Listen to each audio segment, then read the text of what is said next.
Matthieu chapitre 22. Jésus se met encore à parler aux foules en utilisant des comparaisons.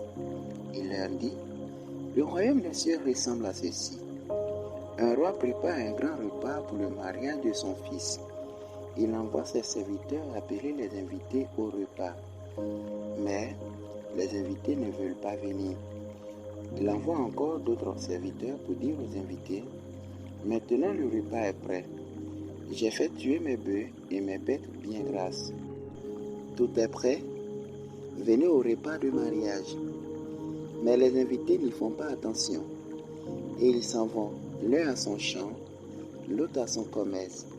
Les autres prennent les serviteurs, ils leur font du mal et ils les tuent. Le roi se met en colère. Il envoie ses soldats tuer les assassins et brûler leurs villes. Ensuite, il dit à ses serviteurs, « Le repas de mariage est prêt, mais les invités n'étaient pas dignes de le manger. Allez donc au croisement des chemins et invitez au repas tous les gens que vous rencontrerez. » Les serviteurs partent sur les chemins.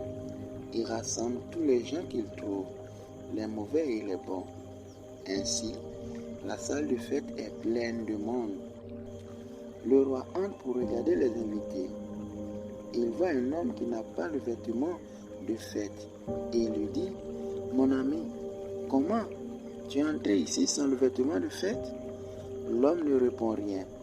Alors, le roi dit au serviteur, « Attachez-lui les mains et les pieds et jetez-le dehors dans la nuit.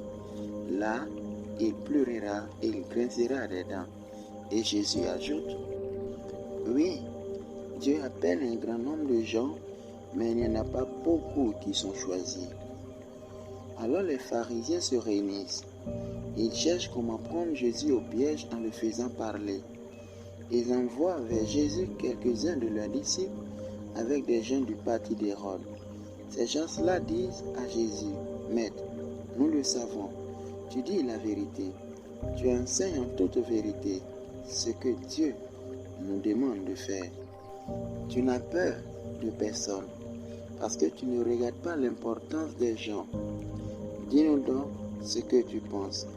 Est-il permis ou non de payer l'impôt à l'empereur romain ?» Mais Jésus connaît leur méchanceté et il leur dit, « Homme faux, pourquoi est-ce que vous me tendez un piège? Montrez-moi l'argent qui sert à payer l'impôt. » Il lui apporte une pièce d'argent. Jésus leur dit, « Sur cette pièce, il y a l'image et le nom de quelqu'un. De qui donc ?» Ils lui répondent, « De l'empereur. » Alors Jésus leur dit, « Eh bien, rendez à l'empereur ce qui est à l'empereur, et rendez à Dieu ce qui est à Dieu. » Quand ils entendent cela, ils sont très étonnés. Ils laissent Jésus et s'en vont. Le même jour, les Sadducéens s'approchent de Jésus.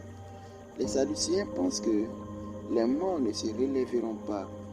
Ils interrogent Jésus en lui disant, « Maître, Moïse a dit, si un homme meurt sans avoir d'enfant, son frère doit se marier avec la veuve. Ainsi, il donnera des enfants au frère qui est mort. Eh bien, supposons ceci. Chez nous, il y a 7 frères. Le premier se marie et il meurt sans avoir d'enfant. Il laisse donc sa femme au deuxième frère.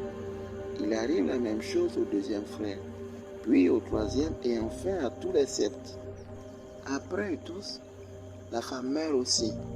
Quand les morts se relèveront, parmi les 7 frères, qui sera le mari de cette femme? En effet, chacun était son mari. » Jésus leur répond, « Vous vous trompez, parce que vous ne connaissez ni les livres saints, ni la puissance de Dieu.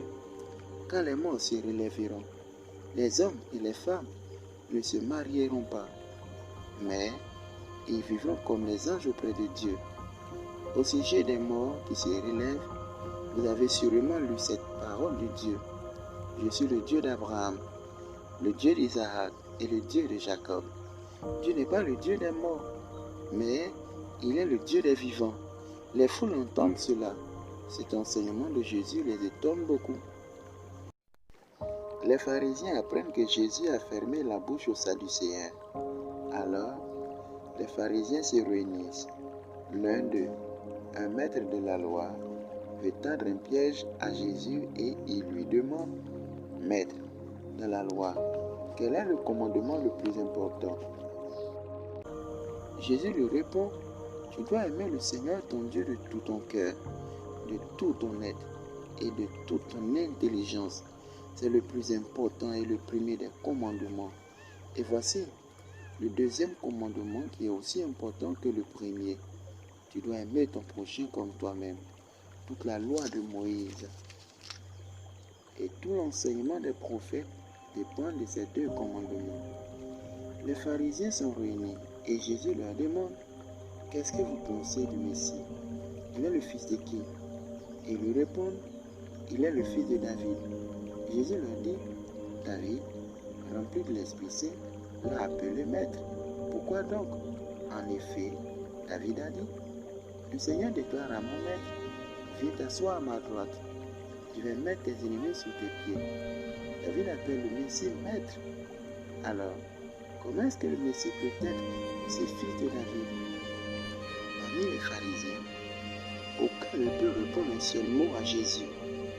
Et à partir de ce jour-là, personne n'ose plus lui poser de questions.